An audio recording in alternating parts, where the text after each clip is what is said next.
Hello, today's video is going to be a bit of a short one. I just want to give you a few updates on things that will be happening. Things will be changing. The channel will be changing a little bit. The name's going to be changed slightly. Still going to be Red One Afloat, but there will be an addition to the name, let's say. I'm also going to give you some updates on the plants to show you how they're growing. I'm just going to be doing some engine checks as well. I'll show you how I do that and run the engine just to keep it going, because it hasn't been started in a couple of months now.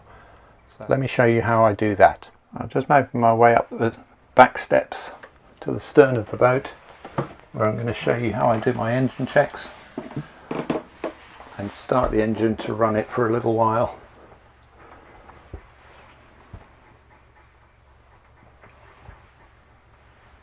And yes,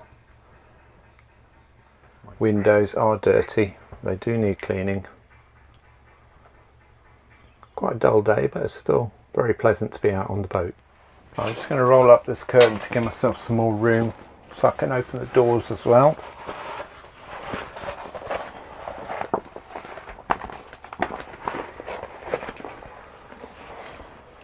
Avoiding the cobwebs.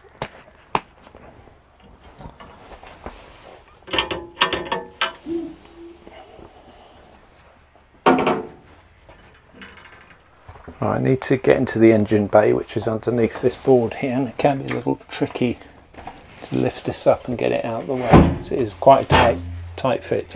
And I do need to lift that up to get it past.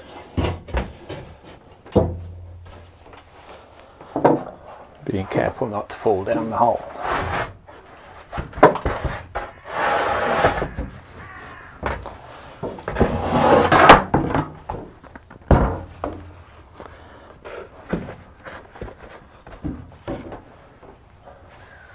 Right, that's the cover removed, and then I just need to get down there, check the oil, check for any other issues I may have.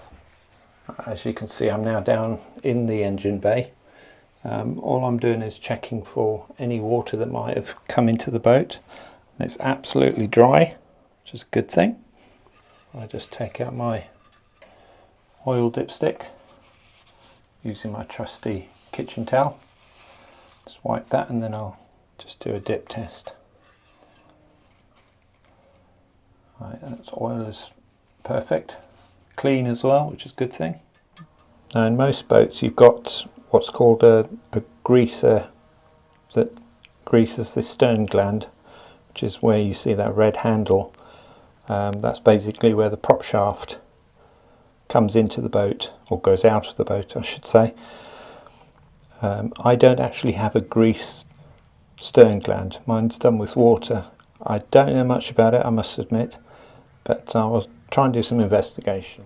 I'm just checking that the belts are in good condition as well, and that they're still nice and stiff. Yep, they look pretty good to me. This is my water tank where the engine is cooled from. I can definitely see some water in there. I do have a header tank as well, which I'll show you in the next shot. This is my header tank, which is at good levels, so I'm happy with that. Right, after the engine checks, which I'm happy with, I'm going to be starting the engine. I'll show you how I do that, and I'm going to run it for 10 minutes or so just to get the oil turning over, get it hot again, just to make sure everything is kept in good condition over the winter. I won't be taking the boat out today, although I would love to. I think the canal is partly open. The closure of the marina has been removed. The stop planks have gone, and I believe we're allowed to go out, but we can't go very far. So let me show you how I start the engine. These are all my keys for the boat. These lovely little things here, they're actually floats, so if you drop your keys in the water they float, which is a good thing. You don't want to lose your keys. I do have a lot of keys on here. I don't know what most of them do. The important ones, that's the key to start the engine, keys to open the boat obviously, and one of these keys opens the padlock. down. See if we can figure out which key it is. I think it's one of these two. Let's see if I guess right first time. And there you go, I did. That's one side for now. And as this is a diesel engine, I need to preheat the coils, which will be this light as that comes on, for about 20 to 30 seconds, and then I'll be able to turn the key and start the engine. I will warn you though, it does go on for a little while and it is quite loud. So here we go.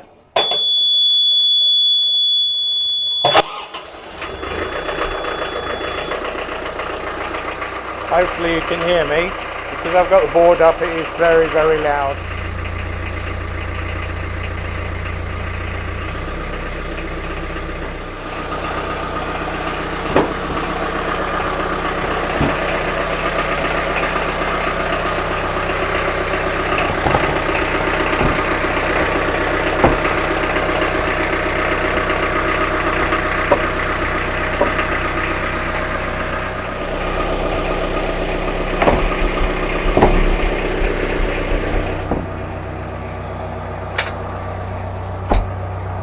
Much quieter now. As you will have seen there, I also put the engine into gear so that I could just make sure there were no problems with the propeller. It certainly churned up the water. With the water level being so low, it certainly did churn up quite a lot of mud. So we are a long way down at the moment. If I just zoom in, see the water level should be at the high part of the white mark. So it's a good nearly a foot down, I guess. So that's the engine been running for a while, and time to stop it. And I warn you again, it's going to be quite noisy, but it's much easier to stop it just by pushing this button here.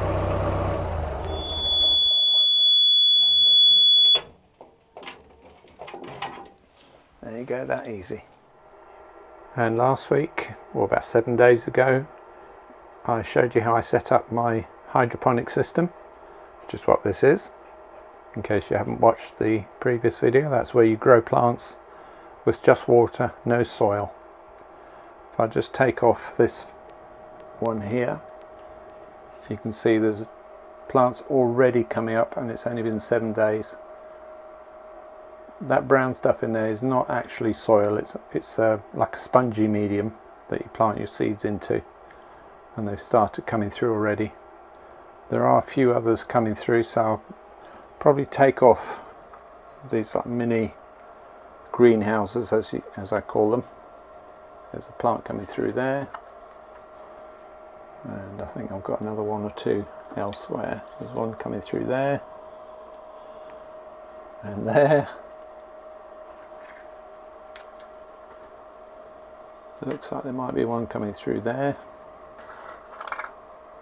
and nothing on that one so far that I can see, but I think I'll leave those off for now and see how we get on. I also purchased this thing because I think it just looked quite nice and decorative. It's where you plant something in there. It's like a hydroponic system as well.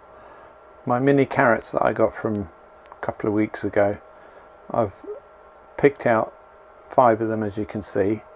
And all you do is you just put them in the water and they grow as if they were in soil. I have added some nutrients to it, so hopefully they'll start thriving from now. The leaves aren't in the best condition, but hopefully by next week they will have improved. As you can see, the root system, I find it fascinating to see how they grow, and I'm expecting the roots to get a lot denser as they take in the nutrients. And first of all, here is my herb garden that I planted a couple of weeks ago now, so you can see it's really starting to come up nicely. Over time I'll let you know what they actually are, because I can't remember which way round I planted them, as I said in the previous video. There are 6 different herbs in there. As you can see, one on the right, you can just see a little bit coming up there in the middle, and then 2 at the end. There's only one tiny one that's come up a little bit.